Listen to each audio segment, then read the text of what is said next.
खुदावंद के पाक कलाम में से मत्ती की इंजील उसका बाब नंबर 17। 6 दिन के बाद यीशु ने पतरस और याकूब और उसके भाई यूहन्ना को हमरा लिया और इन्हें एक ऊंचे पहाड़ पर अलग ले गया।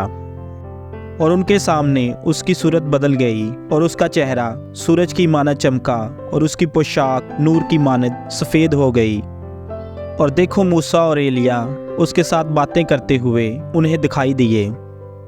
पतरस ने यीशु से कहा, ऐ खुदावन, हमारा यहाँ रहना अच्छा है। मर्जी हो तो मैं यहाँ 3 डेरे बनाऊं, एक तेरे लिए, एक मूसा के लिए और एक एलिया के लिए।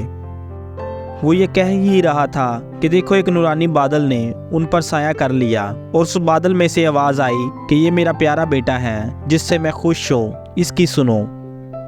शागिर्द ये सुनकर मुंह के बल गिरे और बहुत डर गए।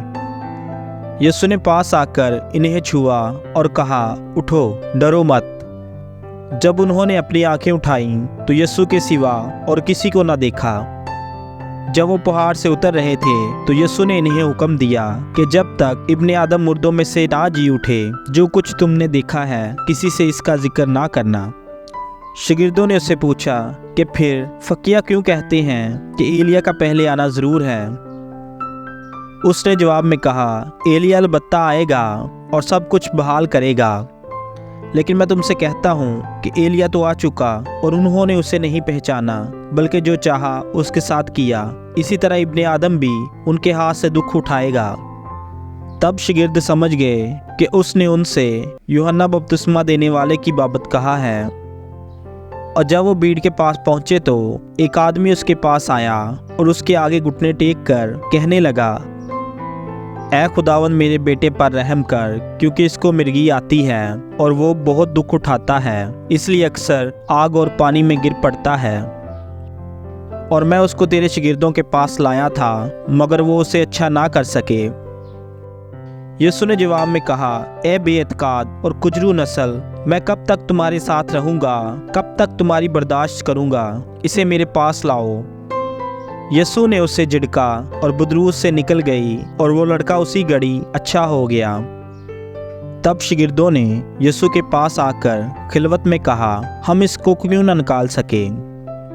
उसने उनसे कहा, अपने ईमान की कमी के सबब से, क्योंकि मैं तुमसे सच कहता हूँ कि अगर तुम में राई के दाने के बराबर भी ईमान होगा तो इस पहाड़ से कह सकोगे कि यहाँ से सिरक कर वहाँ चला जा, और वो चला जाएगा, और कोई बात तुम्हारे लिए नामुमकिन ना होगी। लेकिन ये किस्म दुआ के सिवा और किसी तरह नहीं निकल सकती। और जब वो गलील में ठहरे हुए थे, यीशु ने उनसे कहा, इब्ने आदम आदमियों के हवाले किया जाएगा और वो उसे कत्ल करेंगे और वो तीसरे दिन जिंदा किया जाएगा। इस पर वो बहुत ही गमगीन हुए। और जब कुफरनहूम में आए तो नीम मस्काल लेने वाले ने पतरस के पास आकर कहा, क्या तुम्हारा उस्ताद नीम मस्काल नहीं देता? उसने कहा, हाँ देता है। और जब वो घर में आया तो यीशु ने उसके बोलने से पहले ही कहा, ऐ शमऊन, तू क्या समझता है? दुनिया के बादशाह किन से मसूल या जजिया लेते हैं, अपने बेटों से या गैरों से?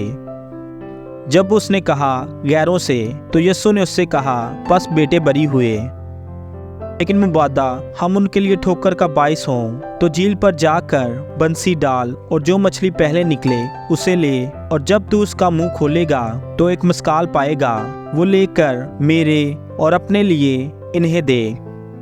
खुदावंद के पाक कलाम के वसीला से हम सब पर खुदावंद की बरकत हो, खुदावंद का शुक्र हो। आमीन।